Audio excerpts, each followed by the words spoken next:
मेरा नाम है अमन और आप सभी का स्वागत है अमन ट्यूटोरियल यूट्यूब चैनल में। आज हम पढ़ेंगे एंटी माइक्रोबियल एजेंट्स के बारे में। ठीक है, सो एंटी माइक्रोबियल एजेंट्स जो कि डी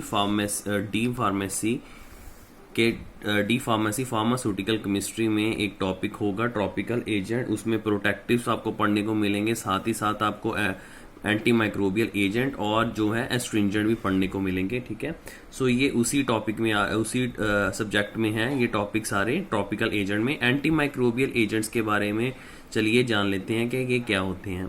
एंटी का मतलब क्या होता है दोस्तों? जब भी मैं कोई आपको टॉपिक करवाता हूं तो पहले मेरा मेन टारगेट यही होता है कि उस टॉपिक का मेन जो हेडिंग है वो ही उससे ही आपको क्लियर हो जाए। एंटी का मतलब होता है कि अगेंस्ट, और माइक्रोबियल जो वर्ड है वो माइक्रोब से आया। सो जो अगेंस्ट माइक्रोब के जो एजेंट यूज किए जाते हैं उन्हें हम एंटी माइक्रोबियल एजेंट्स के कहते हैं। चलिए माइक्रोब्स की डेफिनेशन के बारे में जान लेते हैं। दोस्तों माइक्रोब्स क्या होते हैं? ये जो कि स्मॉल पार्टिकल्स हैं जो कि हम नेक आइट से नहीं देख सकते। माइक्रोब्स हवा में भी होते हैं। ठीक है, सो माइक्रोब्स जो होते हैं ये स्मॉल होते हैं, इनका साइज बहुत स्मॉल होता है, हम इनको नेक आइट से नहीं देख पाते। ये हम देखने के लिए हम माइक्रोस्कोप का यूज करते हैं।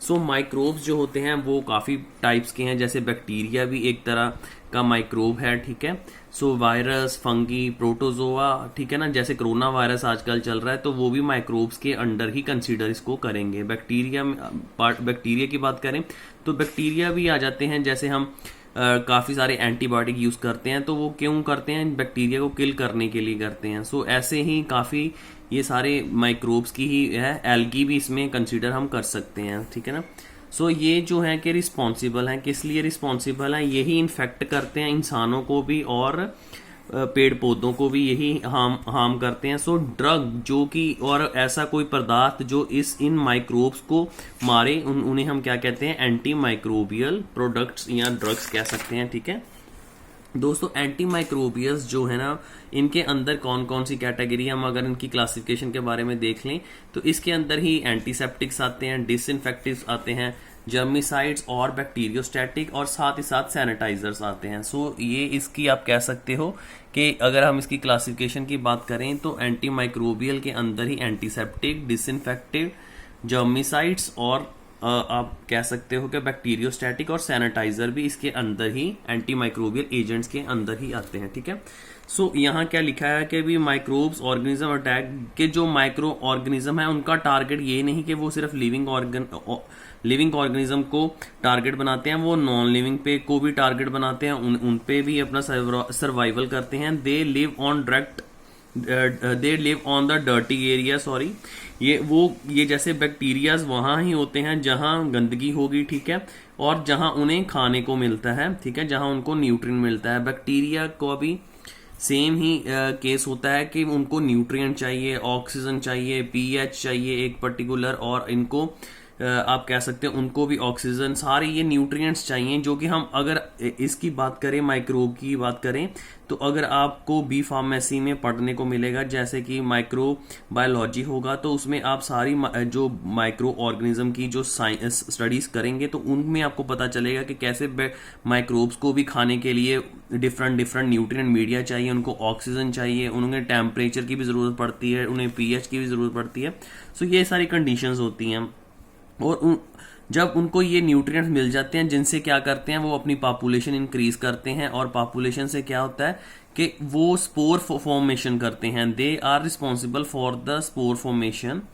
कहता है कि जो इनसाइड बैक्टीरिया एक स्पोर फॉर्मेशन होती है, विच इज रिस्पॉन्सिबल, कहता है जो बैक्टीरिया हैं वो उनके अंदर स्पोर फॉर्मेशंस होती हैं जो रिस्पॉन्सिबल होती हैं फॉर प्रोड्यूसिंग डिजीज, और स्पोर फॉर्मेशन ही डिजीज प्रोड्यूस करती है इंसानों में। ठीक है ना, सो यही स्पोर फॉर्मेशन ही फीवर करती है बॉडी में। ठीक है, सो आगे चलते हैं। सो अब हम पढ़ेंगे जो हमने क्लासिफिकेशन के बारे में किया था कि एंटी माइक्रोबियल, जैसे एंटीसेप्टिक के, एंटीसेप्टिक का भी नेम से ही क्लियर होगा। एंटी मैंने आपको बताया था कि जो एंटी का मतलब होता है अगेंस्ट। सेप्सिस जो है कि अगेंस्ट बैक्टीरियाज के अकॉर्डिंग आ जाते हैं। सेप्सिस एक वर्ड है। सो एंटीसेप्टिक वो एजेंट हैं जो आप कह सकते हो कि जो लिविंग टिश्यू पे अप्लाई करते हैं, और ये भी बैक्टीरिया को ही किल करने के लिए इस्तेमाल किए जाते हैं। जैसे हम घर में इस्तेमाल करते हैं डिटोल, वो भी एक एंटीसेप्टिक है। जैसे हम अगर टर्मरिक की बात कर ले, हल्दी तो हल्दी यूज करते हैं, जहां भी हमें कोई भी कट लग जाए आप हल्दी यूज कर लेते हो तो वो भी एंटीसेप्टिक है। और एक बेटनोवेट की बात कर लें, ठीक है, सो ये सारे जो क्रीम्स आ जाती हैं ये सब एंटीसेप्टिक है, ठीक है ना। सो डेफिनेशन की बात करते हैं तो ये लिविंग टिश्यू पे हम जो एंटीसेप्टिक्स हैं वो अप्लाई करते हैं, किस लिए, ताकि बैक्टीरिया की ग्रोथ को इनहिबिट कर सके, ठीक है ना। सो और बैक्टीरिया की स्पोर फॉर्मेशन को खत्म कर सके, ठीक है ना। बैक्टीरिया अगर किल हो जाएंगे, उनके जो अंदर स्पोर फॉर्मेशन है उनको खत्म कर देंगे तो ऑटोमेटिकली बैक्टीरिया की ग्रोथ भी रुक जाएगी। ये थोड़ी एग्जांपल लिखी हैं, बोरोप्लास्ट, बेटनोवेट और स्पिरिट, ठीक है। सो डिसइंफेक्टेंट के बारे में चलते हैं। डिसइंफेक्टेंट भी एक सेकंड सब टाइप है एंटी माइक्रोबियल की।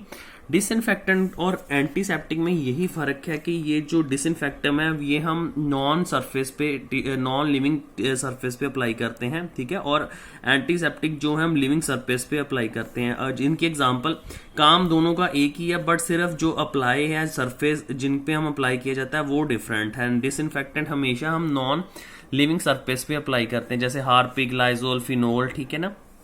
सो ये फिनोल ये जो है आपका डिसइंफेक्टिव को हम कंसीडर करेंगे, ठीक है। हार्पिक, लाइजोल हम घरों में यूज करते हैं फ्लोर पे, ठीक है ना, क्लीनिंग के लिए। सो ये सारे क्या हैं, these are the disinfecting which are used to kill the growth of bacteria और use to kill the spore formation inside a bacteria, ठीक है। जर्मिसाइड की बात करें तो जर्म्स का मतलब दोस्तों मैंने यहाँ हिंदी में लिखा हुआ है कीटाणु, और साइड्स का मतलब होता है कि कीटाणु को किल करना, ठीक है ना। और कीटाणु कौन से होते हैं, जो माइक्रोब्स होते हैं, ठीक है ना। यही कीटाणु जब बॉडी में चले जाते हैं अपनी रेप्लिकेशन करते हैं और इंसानों में डिजीज प्रोड्यूस कर देते हैं, ठीक है ना, क्योंकि it act on the both. मैंने ये बताया था कि जर्मिसाइड ये बैक्टीरिया जो भी मतलब कि ये माइक्रोब्स ही हैं, जर्मिसाइड्स जो जर्म्स को किल करते हैं उन्हें जर्मिसाइड्स कहते हैं। सो ये भी जो मतलब कि कीड़े, हम इनको माइक्रोब्स को कीटाणु कह सकते हैं। कीटाणु मैंने पहले भी आपको बता दिया था कि लिविंग और नॉन लिविंग सरफेस पे दोनों पे जो है कि उन पे ग्रोथ करते हैं अपनी। और ये क्या है कि it work on the D nature, ये कि भी दोस्तों जैसे मैंने आपको बताया था कि भी जैसे हमें भी प्रोटीन की जरूरत होती है अपनी ग्रोथ एंड डेवलपमेंट के लिए, ठीक है ना। Proteins are the amino acids होते हैं, ठीक है। सो ये क्या प्रोटीन्स, कार्बोहाइड्रेट्स, लिपिड, ये सारी हमारी बॉडी के लिए एसेंशियल है। सिर्फ अगर प्रोटीन ऐसे ही बैक्टीरिया में इंपॉर्टेंट है क्योंकि उनकी जो सेल वॉल है वो प्रोटीन से ही बनी होती है। सो अगर उनकी D nature the protein bacteria, मतलब कि उनकी प्रोटीन उनकी सेल वॉल को बनने नहीं देंगे, क्योंकि उनकी प्रोटीन का जो उनको डी नेचर कर देते हैं, खत्म कर देते हैं, ठीक है ना। सो प्रोटीन की एक्टिविटी मतलब जैसे वो प्रोटीन्स जो बनते हैं वो नहीं बनने देंगे, ठीक है ना। सो अगर प्रोटीन ही नहीं उनके अंदर बनेंगे तो वो फिर अपनी सेल वॉल नहीं डेवलप कर पाएंगे, क्योंकि सेल वॉल उनकी प्रोटीन से ही बनी होती है। सो यहाँ लिखा है कि पंचर्ड कर देते हैं। पंचर्ड मतलब कि जैसे सेल वॉल है, जैसे एक छोटी सी सेल वॉल होगी, मैं यहाँ ड्रॉ करके देता हूँ, यहाँ से बैक्टीरिया, यहाँ से ये पंचर कर देंगे। सो यहाँ से इसकी सेल वॉल ही अगर टूट जाएगी तो यहाँ से फिर उसके जो बैक्टीरिया के अंदर जो वेरियस डिफरेंट ऑर्गेनेली है, माइट्रोकॉन्ड्रिया, गोल्गी बॉडी, लाइसोसोम्स, ठीक है, ये सारे जो है कि ये मूव आउट हो जाएंगे, ठीक है, from the bacteria cell wall. Bacteriostatics के बारे में पढ़ें, ये भी एक मैंने अपने स्टार्टिंग में क्लासिफिकेशन में ही इसको कंसीडर किया था। तो बैक्टीरियोस्टैटिक का मतलब होता है, बैक्टीरियो मतलब बैक्टीरिया एंड स्टैटिक मतलब कि उनको रोक देना, उनकी पॉपुलेशन को रोक देना, उनको आगे उनकी ग्रोथ ना बढ़ने देना, ठीक है ना। स्टैटिक मतलब आप पढ़ा भी होगा, आप कभी चार्ट पढ़ते हो, ग्राफ पढ़ते हो, तो स्टैटिक होता है स्टॉप करना, और स्टडी स्टेट होता है, एक स्टैटिक स्टेट होता है, ठीक है ना। सो स्टैटिक का मतलब कि बैक्टीरिया की जो है कि उनकी पॉपुलेशन को रोक देना, दे एक्ट ऑन लिविंग। ये चीज आप याद रखना कि बैक्टीरिया जो है दोनों पे ही एक्ट करते हैं, लिविंग और नॉन लिविंग पे। आगे हम बात करते हैं सैनिटाइजर की, जो कि लास्ट टाइप है सैनिटाइजर, जो कि हम एंटी माइक्रोबियल में ही करते हैं। सैनिटाइजर आजकल आप सब यूज कर रहे होंगे कोरोना वायरस के कारण, ताकि भी ये क्या करता है कि भी जो सेल वॉल है उसको रप्चर कर देता है, ठीक है ना। सो यहाँ लिखा है कि they act on both and reduce the production और द रिप्रोडक्शन, कि ये रिप्रोडक्शन पावर उनकी रोक देता है, उन पे मल्टीप्लिकेशन नहीं होने देता, ठीक है ना। जैसे हम मोस्टली यूज करते हैं, आपने कभी देखा भी होगा कि लिखा होगा पॉलीथाइलिन अल्कोहल, ये सारे एज अ सैनिटाइजर में यूज किए जाते हैं chemicals. So these are reducing the population of bacteria. कहता है अगर मल्टीप्लिकेशन ही नहीं होगी तो बैक्टीरिया रेप्लिकेट नहीं कर पाएगा, और उनकी स्ट्रेंथ जितनी ज्यादा उनकी पॉपुलेशन होगी उतनी बॉडी को ज्यादा हार्म होगा। अगर उनकी हम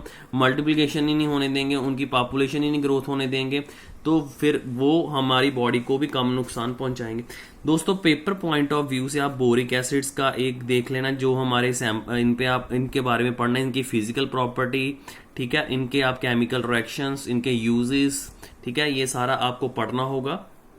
बोरिक एसिड बहुत इंपॉर्टेंट है, हाइड्रोजन पर ऑक्साइड बहुत इंपॉर्टेंट है, पोटाशियम पर मैग्नेट और ब्लीचिंग पाउडर, और साथ ही साथ आयोडीन जो कि एक एंटीसेप्टिक है। ये आपको पढ़ना होगा, क्योंकि ये paper of point of view से बहुत इंपॉर्टेंट है। आप आयोडीन के बारे में पढ़ें, बोरिक एसिड, बोरेक्स, हाइड्रोजन पर ऑक्साइड, पोटाशियम और ब्लीचिंग पाउडर। बाकी भी इंपॉर्टेंट है, पेपर पॉइंट ऑफ व्यू में कुछ नहीं कहा जा सकता। ये आज का सारा टॉपिक था। आप बताएं आपको कैसा लगा है आज का टॉपिक का नाम था एंटी माइक्रोबियल, जो कि मैंने आपको बता दिया था कि डी फार्मेसी के फार्मास्यूटिकल केमिस्ट्री में है। आप लाइक करें, सब्सक्राइब करें। अगर आपको कोई भी किसी चीज की भी प्रॉब्लम आ रही, किसी टॉपिक की जो फार्मेसी में है, तो आप मेरे को कमेंट बॉक्स पे जरूर कमेंट कीजिए। और वीडियो को देखने के लिए बहुत बहुत धन्यवाद। Thank you so much.